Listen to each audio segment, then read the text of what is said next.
Maka muncullah Syekh Yasin, Ahmad Yasin. Syekh Yasin ini menarik. Beliau berangkat ke Mesir tahun 1155-56, belajar di Al-Azhar.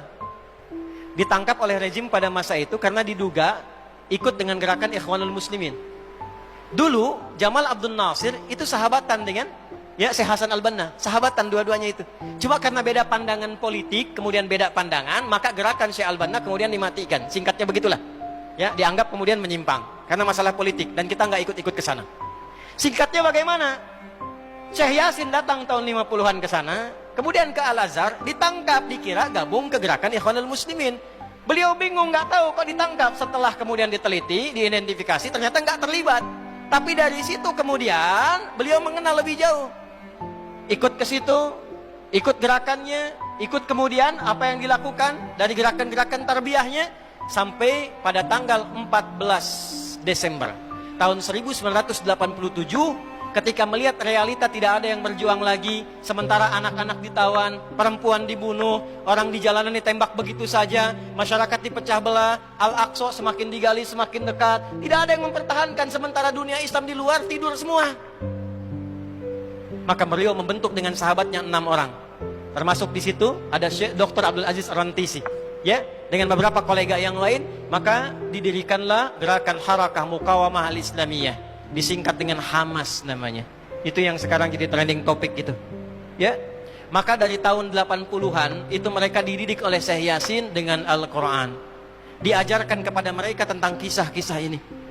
Bagaimana perjalanan Yahudi, karakternya bagaimana, sifat penakutnya bagaimana, cara masuk ke mereka bagaimana, seperti apa gambarannya, dan dihitunglah siklus 40 tahunan. 1987, 40 tahun ditambah itu berapa? 2027. Jadi disiapkan oleh beliau 3 fase di surah Al-Isra yang tadi dibaca, khususnya ayat 4 sampai dengan ayat ke-7-nya. Wa qadayna ila bani Israila fil kitab la tufsidunna fil ardi marrataini wa la ta'lunna 'uluwan kabira. Bani Israel itu kata Allah sudah tetap perjalanannya dari sejak generasinya ini berjalan selalu merusak dan mewarisi karakter-karakter tadi. Maka apa yang terjadi? Kerusakan akan terus dibangun sampai ada kemudian ketiga fase. 3 fase ini sudah selesai 2, sekarang masuk yang ketiga. Maka yang ketiga ini fa idza jaa wa'dul akhirati. Maka jika datang janji Allah yang terakhir untuk mereka. Apa fase yang ketiga ini? Ada 3 bagian lagi. 1, liyasu'u wujuhakum. Yang kedua, waliyadkhulul masjida kama dakhaluhu awwal marrah. Yang ketiga, waliyutabbiru ma'alahu tatbira. 1 sekarang sedang diperlihatkan, liyasu'u wujuhakum. Persis sekarang orang-orang itu seperti di era Nabi yang membayangkan hingga bisa ditembus, bentengnya kokoh, intelijennya kuat, sadapannya di mana-mana. Tapi ternyata dunia yang melihat kokoh itu ditunjukkan oleh Allah hanya dengan bahasa mereka. La syirdimatun qalil. Ini bahasanya Firaun. Ini kan cuma ormas kecil, nggak sebanding. Ormas kecil yang nggak sebanding ini ternyata telah bisa mengintersep semua bagian-bagian itu. Dia bisa tembus bentengnya, dia masuk ke dalamnya. Liyasu'u wujuhakum.